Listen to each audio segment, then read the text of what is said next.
Bismillah wa alhamdulillah wa salatu wa salam ala rasulillah wa ala alihi wa sahbihi wa man ittaba'a huda. Amma ba'du, aujourd'hui, le 7 du mois de Safar de l'année 1444 après la hijra de notre prophète Muhammad sallallahu alayhi wa sallam, nous entamons la 5e assise et dernière assise de notre série d'assises ouvertes.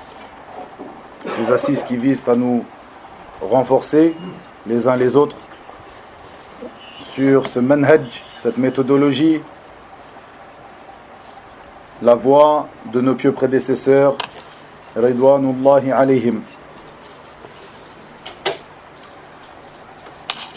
L'assise d'aujourd'hui, je la diviserai en deux parties. La première concernant le sujet que j'avais déjà évoqué la semaine passée concernant les demandes d'argent, les cagnottes et toutes ces manières dont les gens ont de réunir de l'argent de nos jours. Un conseil et une parole critique sur certaines de ces voies empruntées pour réunir de l'argent par certaines personnes.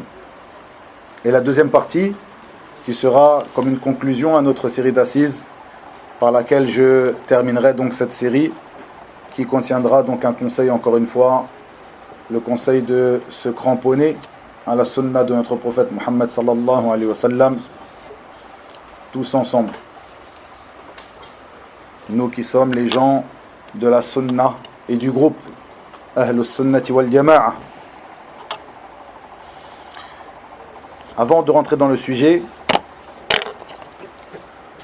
j'aimerais juste reprendre cette règle que j'ai évoquée tout à l'heure pendant le cours donc de Usul Sunnah, qui est cette règle que j'avais déjà évoquée par le passé, la inkara fi masaili al-khilaf.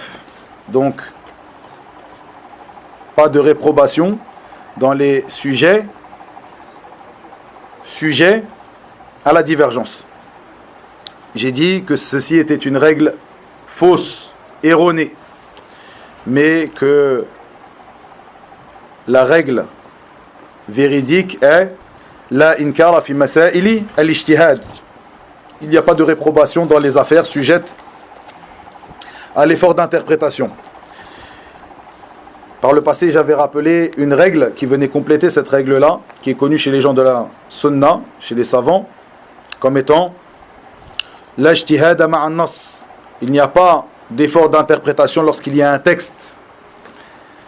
À la lumière de cette règle-là, nous comprenons la précédente. Et certaines personnes qui appellent, soi-disant, à être justes, vous l'avez sûrement entendu à de maintes reprises, des personnes qui appellent à être justes, et comme je l'ai dit dans le cours précédent, qui disent que il ne convient pas, lorsque tu parles d'une affaire religieuse, de ne ramener que l'avis que tu suis, mais plutôt tu te dois impérativement de ramener d'autres avis ou tous les avis. Ceci même si ces avis sont caducs. Certains avis peuvent être plus forts que d'autres et certains avis peuvent être faux ou caducs. Comme on l'a dit, des divergences, il y en a sur de nombreuses facettes, sur de nombreux sujets, de notre religion. Les gens de l'innovation ont divergé avec les gens de la sunna concernant les fondements de la sunna, les fondements de la croyance des gens de la sunna. Est-ce que nous dirons donc qu'il faut rappeler leurs paroles lorsqu'on étudie les fondements des gens de la sunna? Ceci est obligatoire? Non. Il t'est obligatoire à toi, lorsque tu appelles à la religion d'Allah tabaraka wa ta'ala, de rappeler la vérité, al-haqq. Et tu pourras à certains moments évoquer des avis qui contredisent cet avis qui est l'avis le plus juste ou l'avis de vérité, soit à des moments précis lorsque tu feras une étude approfondie du sujet, soit pour réfuter les gens du faux. Comme nous l'avons fait à l'étude ou lors de l'étude de ce livre, donc les fondements de la sunna de l'imam Ahmed. Et nous voyons que Cheikh Rabi', qui est lui, celui qui a expliqué ce livre-là ici, dans cette explication ou ce commentaire que j'ai fait de cette explication, le Cheikh lui-même, Hafidahullah, à de maintes reprises rappelle les paroles de l'Khawarij, de l'Mu'tazila, de l'Jahmiya et autres, parmi les groupes égarés, lorsqu'il traita de ses fondements, lorsqu'il expliqua ses fondements, ceci afin de les réfuter. Mais le fait de dire que tu te dois de rappeler toutes ces paroles comme ceci, tu es quelqu'un de juste, tu n'es pas quelqu'un qui oriente la décision de la personne qui est en face de toi, ceci est une parole de fausseté, sans aucun doute. Faites attention à ce genre de paroles. Et donc, cette règle fausse qu'ils utilisent en disant il n'y a pas de réprobation à faire dans les affaires sujettes à la divergence. Ceci est une parole qui est fausse, car beaucoup de divergences, comme vous pouvez le voir, et si à ce moment-là nous ne réprouvons pas les gens de l'innovation lorsqu'ils ont divergé avec les gens de la sunna dans les fondements de la sunna, nous ne les réprouvons pas. Ceci, comme nous l'avons vu précédemment, n'est pas la voie de nos pieux prédécesseurs. Plutôt, il n'y a pas de réprobation à faire dans des sujets qui sont, ou dans des affaires qui sont sujettes à interprétation, à effort d'interprétation, à l'ijtihad. Et comme nous l'avont vu, l'ijtihad ma'a an-nas. Il n'y a pas d'ijtihad à faire, pas d'effort d'interprétation lorsqu'il y a un texte clair. Allah Azza wa Jalla a dit, son prophète sallallahu alayhi wa sallam a dit. À partir de là, une personne ne va pas faire d'effort d'interprétation sur telle et telle chose. Et bien sûr, l'effort d'interprétation, je l'avais expliqué dans d'autres cours, à d'autres occasions, peut avoir lieu lorsqu'il y a un texte pour expliquer ce texte-là. Et nous voyons que certains parmi les savants, et bien souvent dans la science de la jurisprudence, pourront utiliser la même preuve pour donner deux avis complètement opposés. Ceci est une autre affaire. Ceci ne rentre pas dans cette règle-là que je souhaitais expliquer ici, comme dans le cours précédent des fondements de la sunna. Reprenons donc ce sujet que je voulais traiter rapidement avec vous lors de cette assise qui est un sujet. Donc ce sujet que vous connaissez très bien, car c'est une chose qui est répandue en particulier de nos jours. Et c'est une chose qui est répandue et qui est pratiquée par beaucoup de gens de certaines manières. Et ce que je veux détailler ici, c'est une manière outrancière qu'ont certaines personnes de pratiquer cette chose, c'est-à-dire réunir de l'argent à des fins, bien souvent, comme ils le mettent en avant, à des fins religieuses, comme on pourrait le dire entre guillemets. J'aimerais ouvrir ce sujet avec la parole de Cheikh Mohammed Bazmoul Hafidahullah, une parole que j'avais traduite par le passé, il y a quelques années, où il dit: j'étais avec Abu Uthman al-Anjari, Mohammed al-Anjari du Koweït, Hafidahullah, et il m'a dit, donc Cheikh Mohammed Bazmoul rapporte que Cheikh Mohammed al-Anjari lui a dit: il faudrait que nous encrions dans les cœurs des jeunes qu'il leur incombe de travailler et de chercher à acquérir leur subsistance. Car certes, le travail et l'acquisition de la subsistance concrétisent chez le jeune son indépendance et renforcent sa personnalité. Cela oriente même ses centres d'intérêt. Puis Cheikh Mohammed Bazmoul de dire, Hafidallah, et il me donna comme exemple les compagnons du prophète Mohammed sallallahu alayhi wa sallam, qui avaient tous un travail et une source de revenus. Et seulement une petite partie d'entre eux étaient pauvres et attendaient qu'on leur donne l'aumône. Puis, le Cheikh nous dit, et Cheikh Mohammed al-Anjari me dit ensuite: il ne convient pas que nous laissions les jeunes dans l'étude de la science religieuse. Donc ici on parle d'un sujet précis, ayyuhal ikhwa, et c'est pour cela que ce sujet-là, je voulais l'évoquer avec le cours de la semaine passée lorsque je parlais de la prédication et de l'étude de la science et des personnes qui s'avancent dans la prédication parmi les étudiants en sciences. Ici, on parle d'un sujet précis qui touche les personnes qui étudient la religion d'Allah tabaraka wa ta'ala. Car bien souvent, nous trouvons que ces cagnottes, ces demandes d'argent à des fins religieuses sont faites soit pour des étudiants en religion, donc comme ceci est mis en avant, une cagnotte pour aider un étudiant, une récolte pour aider un étudiant, ou pour construire un centre religieux, une école, donner pour un enseignant. Parfois certaines font même une récolte pour un cheikh, Donc ici, je parle de une chose précise concernant ces récoltes. Avant de continuer la parole de Cheikh Al-Anjari ici, je dirais que bien sûr, récolter de l'argent afin d'aider la communauté, que ce soit des individus ou la communauté de manière générale, c'est-à-dire des individus parmi des étudiants en sciences, des personnes pauvres, touchées par des calamités, ou alors la communauté en construisant des écoles, des orphelinats et autres, ceci est une bonne chose. Ici, je parle d'une chose précise, ayyuhal ikhwa, que vous connaissez tous. Je le rappelle, mais vous savez très bien de quoi je parle, c'est cette chose qui s'est répandue ces dernières années, le grand nombre de cagnottes. Et je ne parle pas de la cagnotte en soi, c'est-à-dire que même si on fait cette chose-là par l'intermédiaire d'autres moyens que ce qu'ils appellent, je crois, cotise-up ou cagnotte, etc., cela revient au même. Mais ces cagnottes où tous les 4 matins, on se retrouve à avoir une cagnotte, quelqu'un qui nous envoie une cagnotte pour récolter de l'argent pour un centre qui est supervisé par un cheikh, qui est supervisé par un tel et un tel, une cagnotte pour des étudiants en sciences, un qui se trouve là-bas, un autre qui se trouve ici, un étudiant en sciences qui est dans le besoin, un étudiant en sciences dont sa femme a besoin d'une opération, et autres, et autres, et autres, et ceci de manière outrancière. Cette chose qui n'était pas connue par le passé, il y a de cela même quelques années. Aider ses frères et aider la communauté à plus haut niveau est quelque chose de louable. À l'époque, ce qui était connu, c'est que les gens qui connaissaient une personne, parmi les étudiants en sciences, parmi les gens qui méritent d'être aidés, qui méritent de recevoir même zakat el-mal, la zakat obligatoire, de même que des projets religieux comme un orphelinat ou comme une école, un centre ici, ce dont je parle ici, à l'époque, le mot se faisait passer, comme on dit, de bouche à oreille, par des messages, les gens réunissaient de l'argent, etc. Ceci est un moyen, donc ces cotise-up et ces cagnottes, de réunir de l'argent.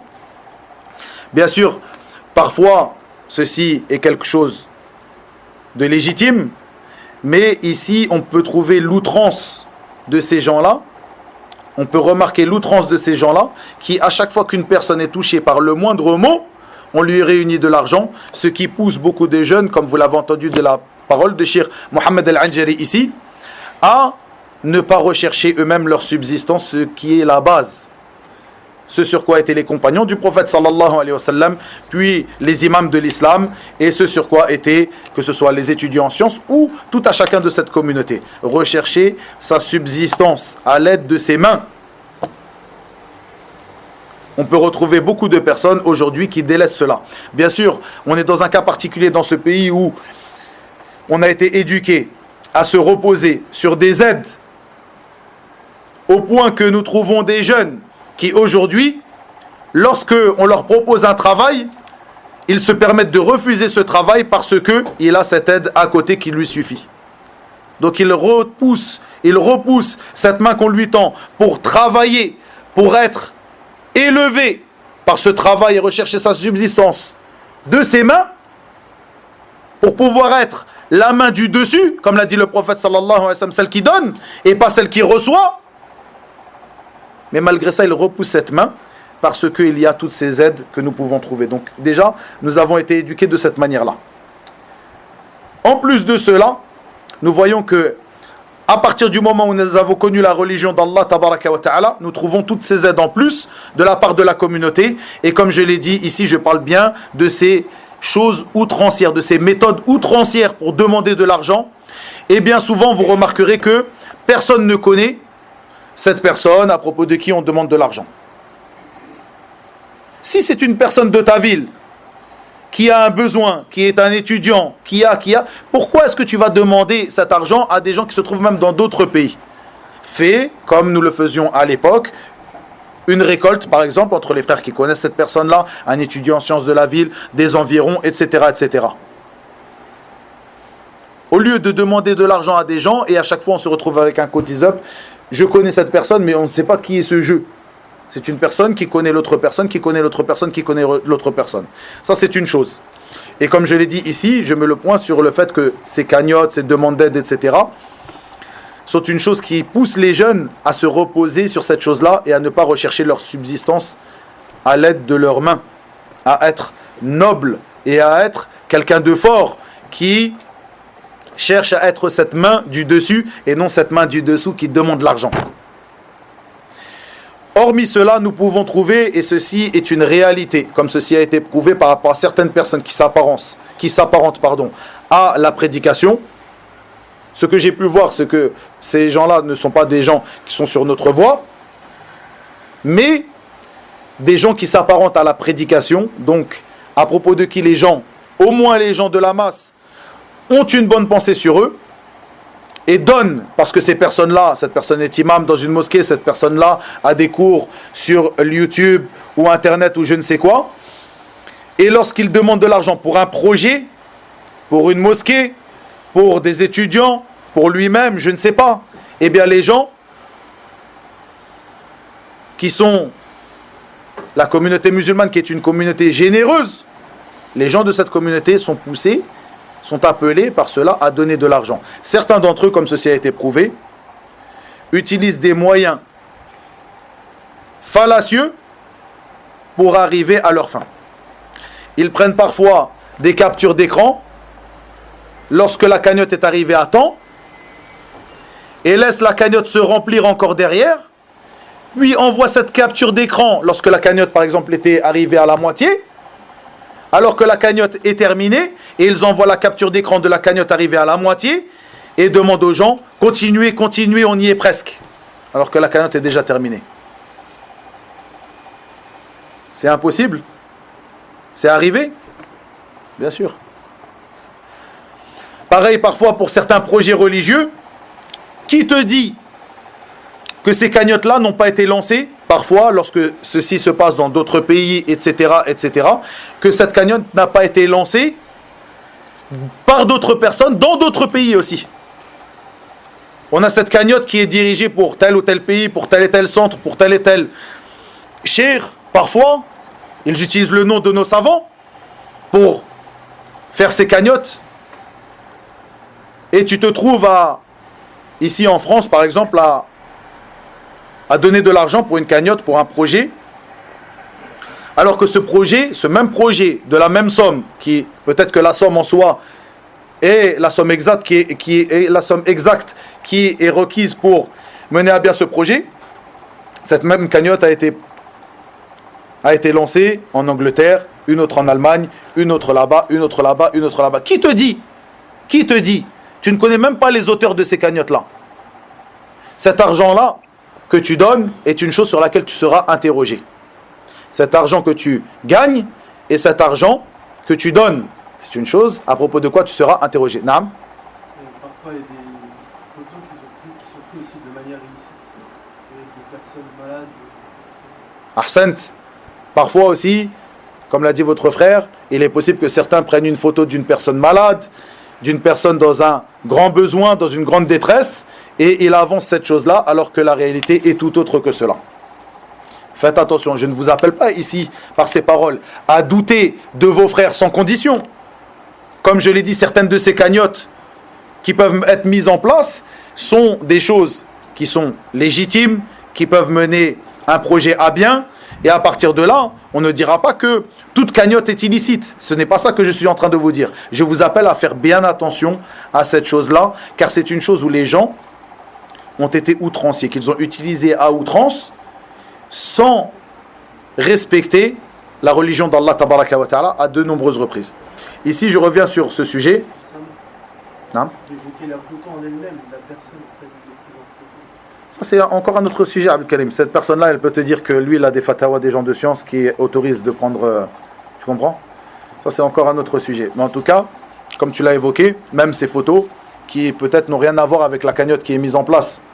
Et ceci pour adoucir le cœur du musulman qui, lui, est quelqu'un de généreux, de par sa religion et des principes de sa religion qu'il connaît.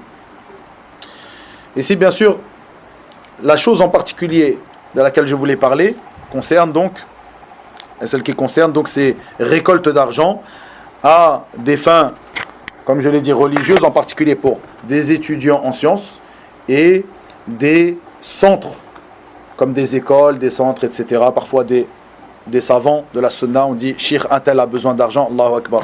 Ou alors, ils te disent, comme j'ai vu à de maintes reprises, bien souvent, ils disent la récolte est pour un shir.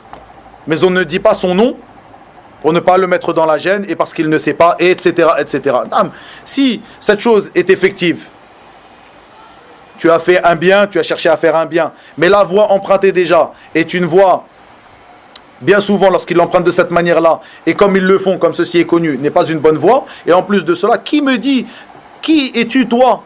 Qui me dit que cette personne est réellement un shir des chouyours de la sunna? Qui me dit que cet argent-là même est récolté pour lui? Tu es une personne que je connais peut-être, mais cet argent-là, tu vas l'envoyer à une personne que je ne connais pas. Peut-être qu'il va se mettre l'argent dans les poches, etc. Il y a beaucoup de choses qui sont arrivées. On ne parle pas de cela pour vous faire douter de vos frères, mais plutôt on parle d'une réalité, quelque chose qui a été prouvé, qui est arrivé effectivement. Et nous voyons que le Cheikh Mohamed Bazmoul a dit, il me dit, Cheikh Mohamed Al-Anjari, il ne convient pas que nous laissions les jeunes dans l'étude de la science religieuse, donc les étudiants en sciences, sans pour autant connaître un métier duquel ils tireront leur subsistance. Et qu'ils deviennent par la suite sujets à l'aumône et à la bienfaisance des gens au nom de leur statut d'étudiant en sciences. Qu'Allah fasse miséricorde à l'imam Al-Albani, rahimahullah, qui travaillait dans la réparation de montres, et lorsqu'il terminait son travail, s'adonnait à la science du hadith. Est-ce que c'est une chose, ce travail qu'il faisait, c'est une chose qui l'a empêché de devenir un imam de notre époque? Non. Ceux qui prétendent dire il faut donner pour que cette personne se consacre uniquement à la science, et wallahi, pour avoir été parmi les étudiants en sciences, walillahi alhamd, beaucoup de personnes qui peuvent être, ces personnes qui reçoivent cet argent qui est récolté pour eux, soit ne sont pas des gens qui sont motivés et assidus dans l'étude de la science, soit ne sont pas des gens qui utilisent ces fonds-là à bon escient, comme ils devraient l'utiliser. Et pour avoir connu la dureté de la vie de l'étudiant en sciences, le fait de ne pas manger de la viande tous les jours, loin de là, ceci est la méthode qui était, ou ceci était la voie qui était empruntée par nos pieux prédécesseurs lorsqu'ils étudiaient la science. Ça ne veut pas dire que le fait d'avoir de l'argent est quelque chose de blâmable, mais simplement, un étudiant en sciences, lorsqu'il emprunte cette voie, il sait que cette voie ne sera pas parsemée de roses et de coussins. Et l'étudiant en sciences, comme il est rapporté de nos pieux prédécesseurs, bien souvent, est quelqu'un qui est sujet à la faillite. Comme il le disait Shu'ba ibn al-Hajjaj, Abu Bistam, rahimahullah ta'ala, ce grand imam, il disait Man talab al-hadith, aflas. Celui qui recherche la science du hadith est en faillite. Il dépensera son argent dans les livres, peut-être dans les moyens de transport pour se rendre aux assises de sciences. Il n'aura pas d'argent à investir dans telle et telle et telle et telle chose. Ça ne veut pas dire que celui qui a de l'argent parmi les étudiants en sciences, ceci est quelque chose de blâmable. Non, mais il faut se rendre compte d'une réalité. Ici, le Cheikh Mohamed Bazmoul a dit, en commentaire, Abu Hanifa, l'imam, qu'Allah lui fasse miséricorde, travaillait dans la vente de tissus. Ahmed ibn Hanbal, de qui nous avons étudié son livre ici, travaillait comme porteur dans une caravane. Et comme cela, les gens de science recherchaient leur subsistance en même temps que la recherche du savoir et l'enseignement dans lequel ils se sont engagés. Le travail construit la personnalité, relie le musulman à son Seigneur, l'aide dans sa vie quotidienne, et ceci est meilleur pour lui que de rester assis à attendre la bonté des bienfaisants. Et quelle bonne chose que l'homme, lorsque la religion et la vie d'ici-bas lui sont réunies, et quelle vilaine chose pour lui que la mécréance et la faillite. Nous voyons que certains parmi les imams de cette communauté ont même écrit des livres traitant de cela, comme l'imam Abu Bakr al-Khallal, qui est mort en quelle année? Abu Bakr al-Khallal, qui faisait partie des élèves des compagnons de l'imam Ahmed. Donc des élèves de l'imam Ahmed, et on l'appelle celui qui a réuni la science de l'imam Ahmed. Abu Bakr al-Khallal, ce grand savant. Il est mort en 311 après l'Hégire. Il a écrit un livre qu'il a appelé Al-Hathu على التجارة والصناعة والعمل. C'est-à-dire ce qu'on pourrait traduire dans le sens approximatif, l'appel ou le fait d'enjoindre à travailler, à faire du commerce et à avoir un métier, dans lequel il réunit beaucoup de ses paroles, en commençant par les hadiths du prophète sallallahu alayhi wa sallam, qui nous montrent, qui nous enjoignent à rechercher un travail et qui nous montrent que le labeur d'une personne, l'argent qu'il récolte à la sueur de son front et par ses mains, est quelque chose qui est béni, est un argent qui est béni. Et comme je l'ai dit, le prophète sallallahu alayhi wa sallam nous dit dans le sens, la main du dessus, donc celle qui donne, est meilleure que celle du dessous, celle qui reçoit. Et nous voyons dans d'autres hadiths l'interdiction de mendier. Le prophète sallallahu alayhi wa sallam nous a interdit la mendicité. Et parfois, malheureusement, lorsqu'une personne se retrouve à avoir grandi comme cela, comme nous avons grandi, c'est-à-dire avec toutes ces aides qui poussent un jeune à ne même pas chercher du travail parce qu'il sait qu'il a sa rémunération derrière. Comment tu vas éduquer tes enfants et ta famille?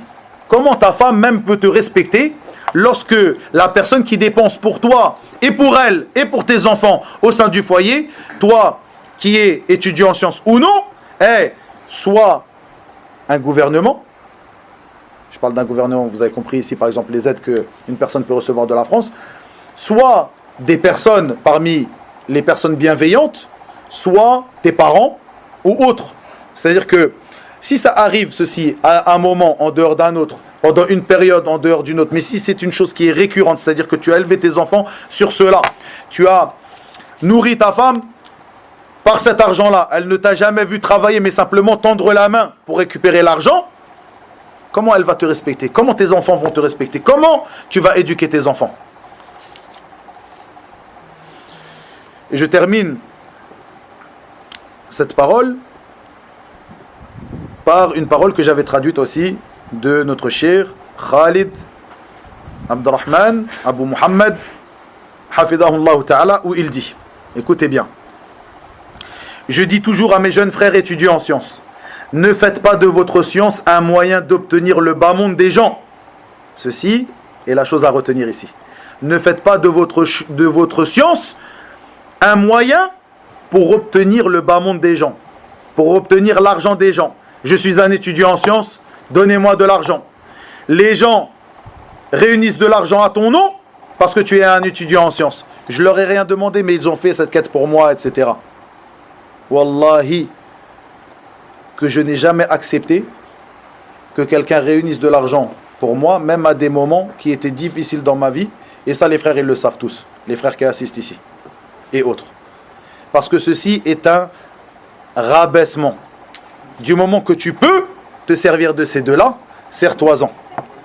Comme je n'ai jamais pris d'argent pour la prédication, ni dans cette mosquée, ni dans une autre, et ceci est une manière dont la personne ou par laquelle Allah Azza wa Jal élève une personne. C'est-à-dire qu'il ne s'est pas rabaissé à demander de l'argent. Si de l'argent te vient une aide, par exemple, car tu es un étudiant en sciences et autres, ceci n'est pas le même jugement que ce que je viens d'évoquer. Je me rappelle, à l'époque où j'étudiais, donc je continue à étudier, mais à l'époque où j'étais auprès des savants chez qui j'ai étudié, notre shir, al-allama, notre père, Hassan ibn Abdul Wahhab al-Banna, rahimahullah ta'ala, m'appelait parfois dans le cours et me disait, avant le début du cours, il me disait, Absamad, viens ici.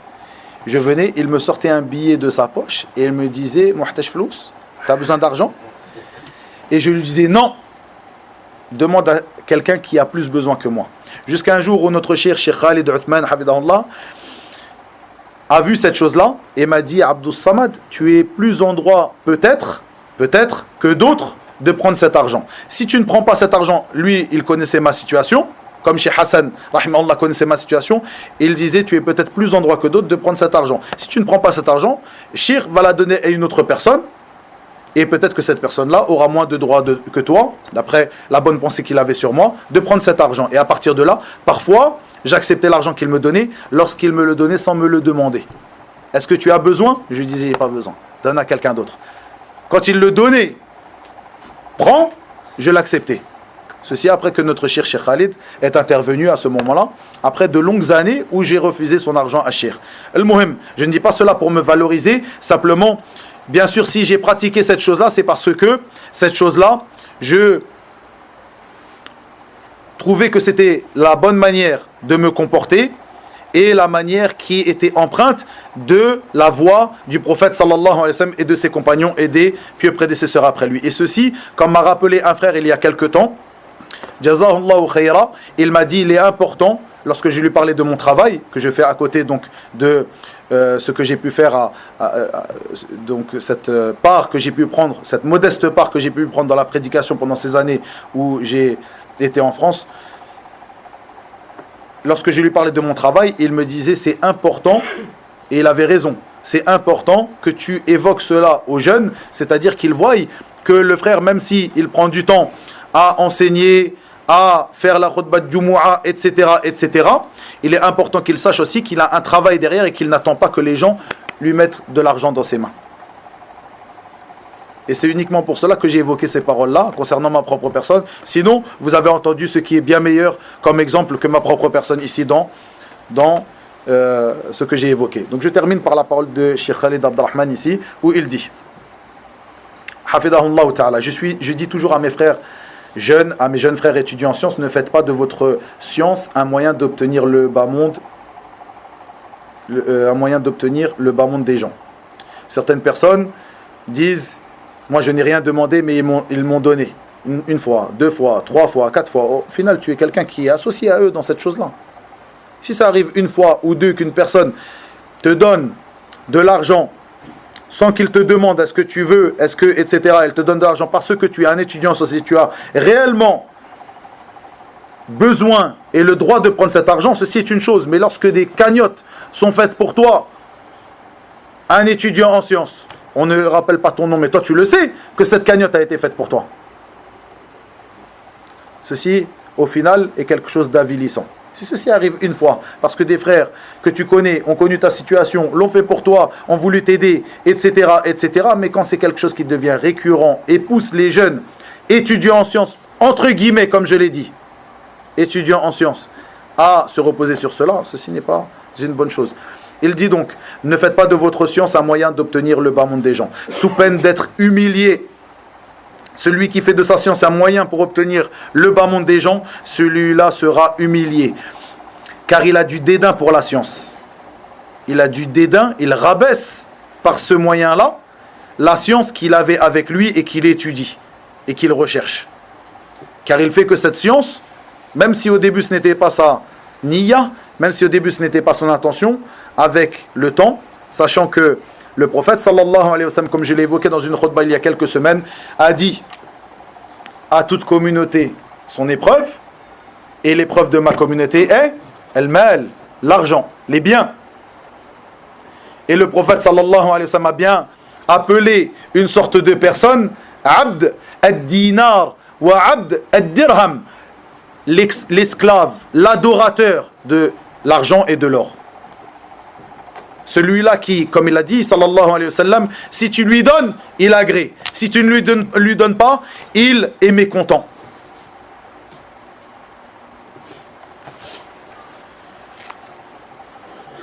Il dit donc, c'est pour cela que tu trouves beaucoup de jeunes. La première chose, écoutez bien ça, cette parole de Cheikh Khalid, je me rappelle, c'était pendant un cours sur la science de l'héritage. Le livre de la science de l'héritage, de l'Mawarith, du Sahih de l'imam al-Bukhari. C'était peut-être il y a 4 ou 5 ans. J'avais coupé donc cette parole, l'avais propagée et je l'avais traduite aussi, de par son importance. Il dit, c'est pour cela que tu trouves beaucoup de jeunes. La première chose par laquelle ils commencent dans l'étude de la science est de se lancer directement dans la recherche de dons. Projet, dons, centre, donnez-moi, dépensez pour moi, j'ai des élèves. Peut-être que ça vous rappelle plusieurs personnes. La première chose qu'il fait lorsqu'il commence, ce qu'il veut dire, shir, ici, il ne parle pas d'une personne qui vient juste de rentrer dans l'étude de la science, il parle d'une personne qui a passé quelques années. La première fois que tu entends parler de cette personne comme étudiant en sciences, c'est pourquoi? Don, projet, j'ai des élèves, j'ai un centre dans tel et tel pays, dans telle et telle mosquée, j'ai un centre, j'ai des élèves, dépensez pour nous, envoyez-nous de l'argent, cagnotte, cotise up. C'est bien de ça qu'il parle. Il dit qu'est-ce que cela? Qu'est-ce que cela? Montrez-nous que les prédécesseurs ont fait cela. Nous sommes salafis. Il faut que cette appartenance à ce manhaj se voit sur notre méthodologie, sur notre manière de pratiquer. Il dit donc, cher, montrez-nous que les prédécesseurs as-salaf ont fait cela. Informez-nous sur Ahmad ibn Hanbal. On répond à cher, Mohamed Bazmoul nous informe sur Ahmad ibn Hanbal. Qu'est-ce qu'il faisait? Il était porteur pour des caravaniers. Informez-nous donc sur Ahmad. Informez-nous sur Ishaq ibn Rahawai, sur l'imam al-Bukhari, sur l'imam Muslim, sur l'imam Malik, Saïd ibn al-Musayyib et les plus grands des imams. Qui a fait cela? Cela est en vérité une maladie par laquelle beaucoup de gens ont été éprouvés. Il n'en est pas un qui se voit guidé vers l'étude de la science sans qu'il n'aborde les sujets d'argent. Malheureusement, donc il parle de ceux qui s'apparentent à l'étude de la science de nos jours. Il n'en est pas un qui se voit guidé vers l'étude de la science sans qu'il n'aborde les sujets d'argent. Certaines fois des dons pour des livres. Cotise up, cagnotte, des dons pour des livres pour tel endroit. Supervisé par le frère, étudiant dans tel endroit, telle personne, etc. Dons pour des livres, d'autres pour un centre. Des dons pour des élèves auprès de lui. On ne t'a pas ordonné de faire cela. Cheikh Khalid Abdelrahman te dit, on ne t'a pas ordonné de faire cela. On ne t'a pas ordonné de rassembler les étudiants, de dépenser pour eux, de supporter les frais, etc., etc. Vous avez compris, ça c'est encore un autre niveau à partir du moment où la personne a une prédication ou a des élèves. Il dit, j'ai des élèves, dépenser pour eux, il faut payer l'endroit où est-ce qu'ils vont habiter, il faut payer leur nourriture, envoyer l'argent, quelque chose qui est devenu lourd pour beaucoup d'entre nous. Tous les 4 matins, tu reçois un message, étudiant, besoin d'argent, étudiant, besoin d'argent. Et où sont ces étudiants? 10 ans après, tu retrouves que des personnes qui sont réellement des étudiants en sciences, qui ont réellement appris, qui ont réellement un niveau, on les compte sur les doigts de la main. Comme ceci est rapporté de l'imam Ahmad, rahimahullah, lorsqu'il disait dans le sens de ses paroles, quand nous avions commencé la science, nous étions auprès de un tel et tel, 5000 personnes. Des années ont passé et nous retrouvions plus que 5 à ces assises-là. Ceci est la réalité de l'étude de la science. Peu de personnes se verront accorder ce succès. Mais cela ne veut pas dire que tu ne dois pas emprunter le chemin vers la science, car le chemin emprunté vers la science est un chemin qu'Allah Azza wa Jalla te facilite vers le paradis, comme il est venu. Et regardez, le prophète sallallahu alayhi wa sallam, dans ce hadith qui est rapporté par l'imam Muslim, dans son sahih, n'a pas conditionné de faciliter un chemin vers le paradis à une personne par l'acquisition de la science, mais plutôt par le fait d'avoir simplement emprunté ce chemin vers la science. Man salaka tariqan yaltamisu fihi ilman sahhala Allahu lahu bihi tariqan ila al-jannah. Celui qui emprunte un chemin par lequel ou dans lequel il demande la science, Allah lui facilite bihi, par ce chemin, ce chemin qu'il a emprunté, pas par cette science qu'il a acquise, ce chemin qu'il a emprunté, comme ce chemin que nous empruntons tous aujourd'hui lorsque nous asseyons dans ces assises de science. Mais la réalité est que celui qui se verra accorder le succès, qui aura une prédication, qui sera réellement un étudiant, qui deviendra un savant, ils étaient au nombre de 5000 au début et ils se sont retrouvés au nombre de 5 des années après. Donc toutes ces personnes pour qui des cotise up, etc., ont été faits, où sont-ils? Ça ne veut pas dire qu'on ne doit pas les aider. Les frères qui étudient réellement la science, wallah, ils ont besoin d'aide pour qu'ils continuent à étudier la science. Mais pas de n'importe quelle manière. Et il termine donc, il dit, on ne t'a pas ordonné de faire cela, on ne t'a pas ordonné de rassembler les étudiants, de dépenser pour eux, de supporter les frais, etc. C'est une chose que l'on n'a pas connue des pieux prédécesseurs. C'est pourquoi, durant ma vie, jusqu'à mon âge-ci, j'ai vu beaucoup d'étudiants qui ont fait de leur science une monture pour le bas monde, ne pas achever l'étude de la science. Il ne convient pas que la personne profite de sa science pour rechercher le bas monde des gens. Plutôt, il est obligatoire d'être sur quoi étaient nos imams. L'imam Ahmed passait des jours sans qu'il ne trouve autre chose qu'un morceau de pain rassis. Il l'humidifiait avec de l'eau, il buvait l'eau avec et louait Allah tabaraka wa ta'ala. Si le prophète sallallahu alayhi wa sallam a donné sa cote de maille en gage, tout le monde connaît ce hadith où le prophète sallallahu alayhi wa sallam est mort en ayant donné sa cotte de maille en gage à un juif de Médine. Tout le monde connaît ce hadith.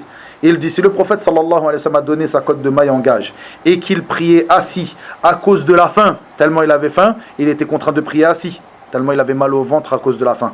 Alors que s'il désirait ce bas monde, Allah lui aurait mis sous ses pieds. Cela montre qu'à chaque fois que l'étudiant en sciences anoblit sa science, pour Allah, avec dévotion, qu'il se dispense de tout autre en se suffisant d'Allah tabaraka wa ta'ala, qu'il vit avec ce qui lui suffit, son labeur, qu'il travaille, qu'il peine pour gagner sa propre subsistance, qu'il œuvre et voyage sur terre. Les prophètes avaient des métiers. Les prophètes avaient des métiers. Certains étaient menuisiers, d'autres couturiers, d'autres cultivateurs, d'autres étaient bergers. Les métiers qui te dispensent de mendier aux gens sont ta fierté et ta gloire. Ne soyez pas dépendants des gens. Ne soyez pas dépendants des gens. Même si tu ne tends pas la main et qu'on te ramène ces cagnottes, ne sois pas dépendant de ces gens-là. Ni de cela, ni d'un gouvernement, ni de... Ne soyez pas dépendants des gens. Ne faites pas de votre science un moyen d'être paresseux. Ne faites pas en sorte que votre science vous amène à tendre vos mains aux gens. Ne faites pas en sorte que votre science vous mène à créer des moyens qui vous rapportent la subsistance par elle. Quiconque agit ainsi, il n'y aura pas de bénédiction dans sa science et il n'achèvera pas le chemin, selon ce qu'Allah Azza wa Jal agrée. Cependant, ce qui te parvient parmi les subsistances d'Allah, sans demande ni convoitise, ce qui te parvient, même un don, sans demande ni convoitise, alors prends-le, il s'y trouvera une bénédiction. Voici ce que nous tirons comme enseignement de la mise en gage du prophète sallallahu alayhi wa sallam, de sa cotte de maille auprès d'un juif, au lieu des riches compagnons comme Uthman ibn Affan, Abdurrahman ibn Auf, qu'Allah les agrée tous. S'il avait voulu, il n'aurait pas besoin de mettre cette cotte de maille en gage. Uthman ibn Affan faisait partie des riches parmi ses compagnons les plus proches. Abdurrahman ibn Auf, pareil. Et s'il était parti les voir pour mettre en gage cette cotte de maille auprès d'eux, est-ce qu'ils auraient accepté cela? Ils auraient donné et rendu la cotte de maille sans aucun doute. Est-ce qu'il a fait cela? Sallallahu alayhi wa sallam. لقد كان لكم في رسول الله أسوة حسنة. Vous avez dans le messager d'Allah un meilleur exemple. Je termine donc par cela et en disant aussi que ceci était la voie de nos savants et nos éducateurs parmi les savants de la communauté, le fait qu'ils éduquaient leurs élèves à cela. Je me rappelle, et je termine juste sur cela avant de terminer l'assise d'aujourd'hui, une poésie qui a été écrite par des Espagnols à la base et qui a été traduite en arabe, puis modifiée pour que ceci convienne au milieu dans lequel ils vivaient, par Al-Sheikh Mohammed Taqiyuddin Al-Hilali Al-Maghribi, rahimahullah ta'ala, ce grand savant. Cette poésie était une poésie donc que lui, il enseignait à ses élèves. Et c'est une poésie que nous enseignons aussi à nos élèves et à nos enfants lorsque j'enseignais dans l'école de notre Cheikh Khalid Uthman, hafidahullah. Dans cette poésie, il dit, si je me rappelle certains passages, même si il dit قد جاء في الأخبار في سالف الأعصار أن فتى يسمى يويسف بن نعمة كان يرى أن الكسل أحلى له من العسل. Il y avait dans les anciens temps une personne qu'on appelait Yuwaysif, fils de Nu'ma ou de Nu'man. Il voyait que la fainéantise était plus doux pour lui que le miel. Il était quelqu'un de feignant, ce Yuwaysif. لما غدا في العمر ابن سنين عشري دعاه يوما j'ai oublié peut-être certaines de ces paroles, mais il dit دعاه يوما والده وهو بنصح راشد. Lorsqu'il est devenu un enfant de 10 ans, lorsqu'il a grandi, il a eu 10 ans, son père l'a appelé pour l'orienter et le conseiller. Yuwaysif bunayya. Il dit donc ô Youssouf, donc mon fils, mon petit enfant. Le mot après il dit excusez-moi les trous de mémoire aujourd'hui, hein. Choisis-toi un travail. Fakhtar laka amala ba'da an tawakkala haqqan ala rabbil ula. Il lui dit ouais, voilà, excusez-moi. Il lui dit donc Yuwaysif bunayya wa ikastami' ilayya. Oh Youssouf, mon petit-fils ou mon fils, fais attention et écoute-moi. la aisha duna akli, la akla duna shughli, sunnatu rabbil alami, qad sannaha lil adami, ou li adami. Il dit, il n'y a pas de pain, ou il n'y a pas de vie, pardon, sans manger, sans nourriture. Il n'y a pas de nourriture sans travail. Ceci est la sunna d'Allah Azza wa Jal qu'il a décrété pour Adam alayhi salam. Puis il dit, choisis-toi un travail. Fakhtar laka amala ba'da an tawakkala haqqan ala rabbil ula. Choisis-toi un travail après t'en être remis à Allah tabaraka wa ta'ala. Puis il dit donc dans cette poésie, fasta'rada as-sana'i'a wa 'addada al-manafi'a. Il dit, il a rappelé donc son père tous les métiers et il a rappelé les bonnes choses qu'il y a dans ces métiers. Il dit wa qala fi an-nijara ribhun bila khasara ila akhir ma qala. Il dit donc dans le métier d'ébéniste, il y a d'ébéniste, ou comment on dit celui qui travaille le bois, menuisier ébéniste, il y a de l'argent, tu gagnes de l'argent et tu n'en perds pas. Puis il dit dans le suite de la poésie, il dit c'était le métier de Nouh, le prophète alayhi salatu wassalam, etc., etc., dans ce qui est venu donc dans la poésie. Et Youssouf ou Yuwaysif de dire il y a dans ce métier telle et telle chose, lui qui aimait plus la fainéantise que le miel, il le trouvait la fainéantise plus douce que le miel. Il dit dans la menuiserie il y a telle et telle chose. Puis son père lui parle de la chaudronnerie ou de tel et tel travail. Et il dit oui mais dans ce travail il y a telle et telle chose. Dans ce travail il y a telle et telle chose, telle et telle chose, telle et telle chose. C'est-à-dire que la fainéantise était quelque chose qui était réellement pour lui quelque chose de plus doux que le miel. Et donc nous enseignons cette poésie à nos enfants et à nos élèves, comme l'enseignait Cheikh Mohammed Taqiyuddin al-Hilali à ses élèves, comme d'autres parmi les savants enseignaient ce genre de poésie, afin de donner l'importance à cette chose, c'est-à-dire le travail, ne pas se contenter d'attendre ce que les gens te donnent, même si tu étudies la science religieuse, ce n'est pas un moyen que tu auras de demander de prendre de l'argent sans droit. Faites attention à cela, barakallahu fikum. Je termine le cours d'aujourd'hui simplement par cette parole. Comme vous le savez, ces assises ouvertes étaient des assises qui tendaient à nous renforcer les uns les autres, en particulier dans notre manhaj, dans notre méthodologie, la méthodologie de nos pieux prédécesseurs. Et le prophète sallallahu alayhi wa sallam nous dit dans ce hadith, il dit يأتي على الناس زمان القابض على دينه كالقابض على الجمر. Dans le sens de ces paroles, sallallahu alayhi wa sallam, il viendra aux gens un temps où celui qui sera cramponné à sa religion sera comme celui qui s'accrochera à une braise, qui tiendra dans la main une braise. Ceci nous montre que s'accrocher à la religion d'Allah tabaraka wa ta'ala à certains moments, dans certains endroits, en particulier à ces moments où les épreuves et les difficultés se multiplient autour de nous, est quelque chose de difficile. Quelque chose de difficile. Ce chemin n'est pas un chemin parsemé de fleurs et de coussins, comme nous l'avons vu dans les assises précédentes. Plutôt c'est un chemin où tu te sentiras étrange, un étranger, comme l'a dit le prophète sallallahu alayhi wa sallam.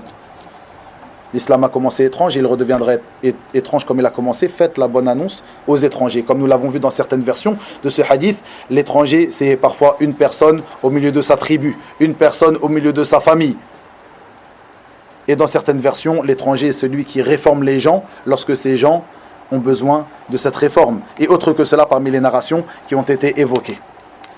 Celui donc qui suivra la sunna de la meilleure des manières, qui appellera à la sunna, qui ordonnera le convenable et réprouvera le blâmable, cette personne-là sera une personne qui sera un réformateur et qui sera par cela éprouvé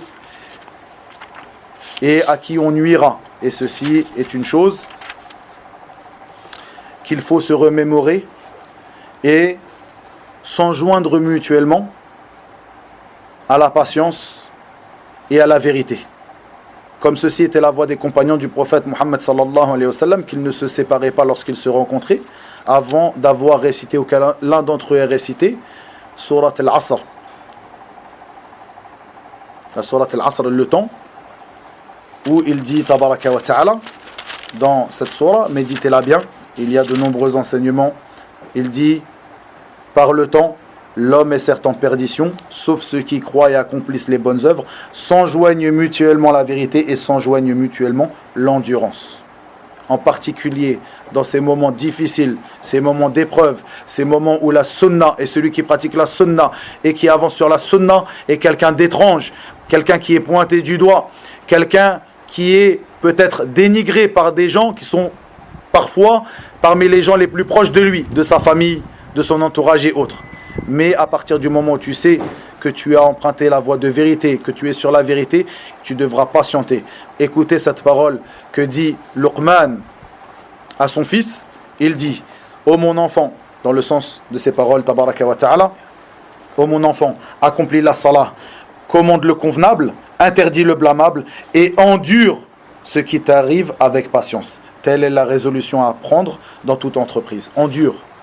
Endure après avoir ordonné le convenable, interdit le blâmable. Endure. Comme cela, à cette période, comme à d'autres périodes, où la sunna est devenue quelque chose d'étrange. La religion d'Allah Azza wa Jalla est étrange. De même que les gens de la sunna sont devenus étranges au milieu des gens de l'islam, tu devras patienter. Et nous devrons nous enjoindre plus encore à patienter et à endurer. Dans certaines versions de ce hadith, le prophète sallallahu alayhi wa sallam dit, celui qui se cramponne ce jour-là à sa religion, et dans certaines versions, celui qui se cramponne à ma sunna. Il dit, dans certaines versions du hadith, celui qui se cramponne à ma sunna sera comme celui qui aura pris il dit bien, qui se sera cramponné ou se sera accroché à une braise. Faites attention.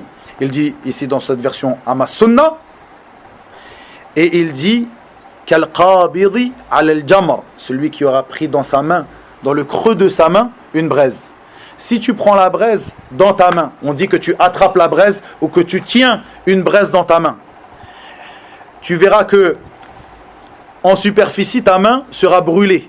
Mais si tu prends la braise et tu fermes ton poing, comme il est venu dans ce hadith, sur la braise, l'ensemble de ta main sera brûlé plus encore et plus encore que si tu avais simplement pris la braise ou tenu la braise dans ta main.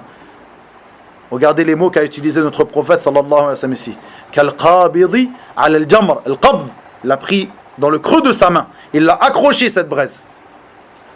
Car ceci est difficile à certains moments et dans certains endroits, de se cramponner à sa sunna, de se cramponner à la religion d'Allah tabaraka wa ta'ala, la religion d'Allah de la manière qu'avait de la pratiquer notre prophète sallallahu alayhi wa sallam, ceux qui les ont, et ses compagnons et ceux qui les ont suivis dans le bien. Et dans certaines versions de ce hadith, et je terminerai sur cela, que cette version aussi a un lien avec la première partie du cours d'aujourd'hui. Dans certaines versions du hadith, il dit sallallahu alayhi wa sallam, dans le sens, il y aura des épreuves comme une nuit sombre, ténébreuse. Un homme se réveillera croyant et s'endormira ou se retrouvera au soir en étant non croyant. Puis il dit, dans certaines versions de ce hadith, donc il dit, il vend sa religion pour des biens de ce bas monde. À ce moment-là, celui qui s'accrochera et se cramponnera à ma sunna sera comme celui qui se sera accroché, cramponné à une braise. Une personne qui vend sa religion pour des biens de ce bas monde. À ce moment-là. Et ici se termine, ayyuhal ikhwa, cette série d'assises qui avait pour but de se renforcer et de s'enjoindre mutuellement les uns les autres à ce manhaj qui est la méthodologie de nos pieux prédécesseurs, as-salafiyya, qui est l'islam authentique, l'islam comme il était pratiqué par notre prophète Muhammad sallallahu alayhi wa sallam, ses compagnons radiyallahu anhum et ceux qui les ont suivis dans le bien ridwanullahi alayhim ajma'in. Et ce cours donc marque la fin des cours pour un long moment, comme je l'ai dit, dans la mosquée Ar-Rahma de la ville d'Evry, le quartier du Chantier du Coq, cette mosquée dans laquelle nous avons étudié beaucoup de livres, walillahi alhamd, ensemble. Je vous appelle à réviser, comme l'a dit ici Cheikh Rabi', comme on l'a écouté, hafidahullah, de sa parole, dans la conclusion de ce livre, ou sur le sunnah. Apprenez ce livre-là, mémorisez-le, apprenez-le, révisez les cours que nous avons faits, révisez-les constamment, car la science s'oublie. La science s'oublie. Et, Inch'Allah ta'ala, je ferai la khutbah de Jumu'ah, la prochaine khutbah du Jumu'ah. Ceux qui peuvent être présents, je leur dirai au revoir à ce moment-là. Et sinon, aujourd'hui, pour ceux qui ne peuvent pas être ici, barakallahu fikum en tout cas pour votre attention et pour votre assiduité à la venue au cours, votre apprentissage de la science religieuse. Continuez comme cela, barakallahu fikum, mais enjoignez-vous sans cesse à suivre ce manhaj, suivre la sunna du prophète sallallahu alayhi wa sallam, en particulier où nous nous trouvons et à l'époque dans laquelle nous nous trouvons.